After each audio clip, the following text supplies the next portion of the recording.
notes for my January 2025 reading of a 2017 biography of Elvis Presley. Today is Saturday, 4 January 2025.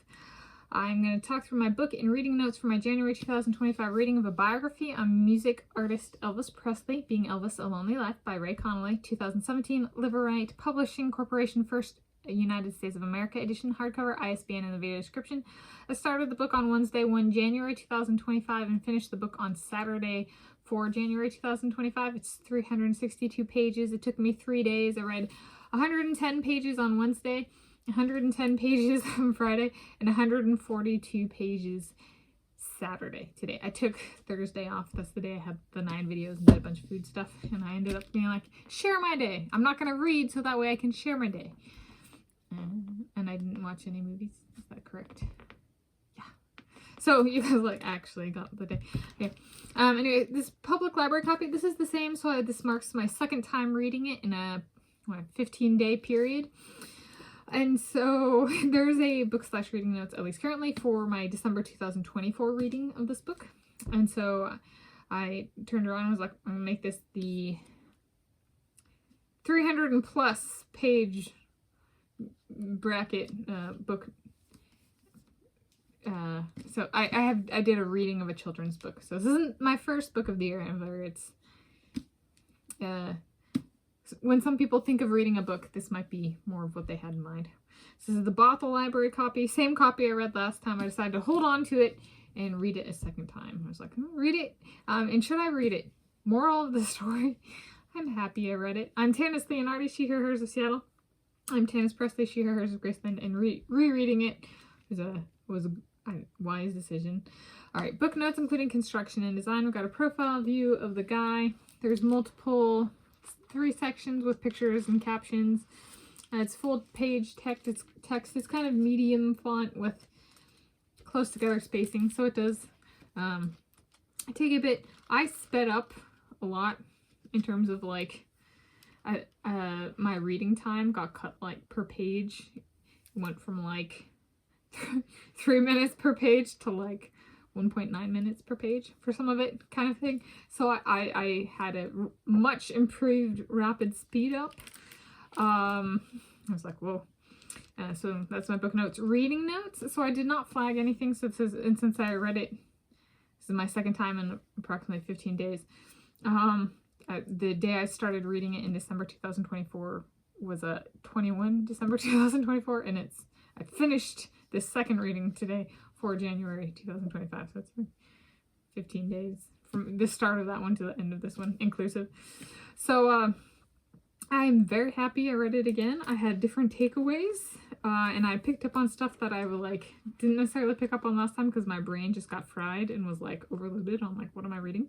One thing that stood out to me throughout was they kind of emphasized that he was kind of a drugs guy, and I have ADHD, and Adderall was the medication. It was optional, and I decided to take it, and but it was expensive and I didn't have the money for it, so I went for generic, which was called amphetamine salts. And throughout the book they reference his usage of amphetamines, and I was like, so that's modern day ADHD medicine. And he, in the book, they which is my way of, so it's a drug but it's not a drug. And it was an interesting one because it kind of gets brought in, if I'm recalling correctly, as it was used as a diet pill, so appetite suppressor. And so he kind of took it from his mom. And then later, he says when he was stationed, so he was in the army, he served in the army, he was drafted. In Germany, they actually gave it to the soldiers to keep them awake. And so I was like reading it and I was just kind of like, so is that why Adderall is like a popular drug, aside from it being actually used medicinally or whatever that is for a certain condition? Like, it was actually used socially and by the government in the military, United States of America. I was like, so I decided to I was like, I might bring that up. That's actually like a part of like medical history of the world, you know. And then so there's that.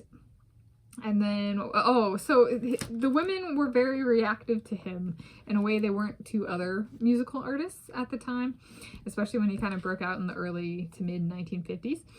And so it brings up the dynamic of men would get mad at him because their woman would be reacting stronger to him than they would to themselves. So it was kind of like a infidelity of women was kind of a breakthrough. You know, the screaming fans at a concert for a man other than one's own soulmate, but do they do that for their man? No, right? So it's kind of the true anger there is with the woman because it shows they're kind of low quality and they're not like true to their man.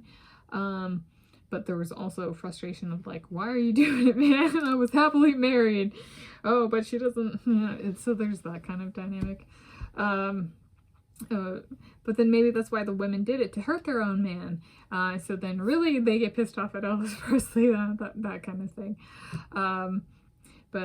Yeah, so that dynamic was kind of brought up in here and was like, yeah, that's something that I don't go to conferences. I don't go to conferences. I don't go to concerts and scream irrationally for male artists. No, that's not me. There's certainly a lot of girls and women who do that, though. I don't know if they're doing it for kind of propagating a heartbreak kind of mentality of like, let me react stronger to this person I will never actually have a conversation with than my own soulmate. There we go. See if I can, I didn't actually flag anything, but I was like, let's see if I can remember the page numbers. Page 191, it brings up that Colonel Tom Parker, who was a manager of Elvis Presley, had a number of people he kind of oversaw. But yeah, and Elvis Presley was not his first person either. That was, at least Hank Snow came before Elvis Presley for Colonel Tom Parker. But it was kind of, it did mention up like he was kind of like a side deals. Yes, quote, side deals, that's the term that's used, side deals on page 191. And then for those who have seen the movie, and remember me bringing up TCB or TCP, or have I brought that up yet? On the marketing for the 2022 film Elvis, there's, as part of like the movie thing, there's a TCB,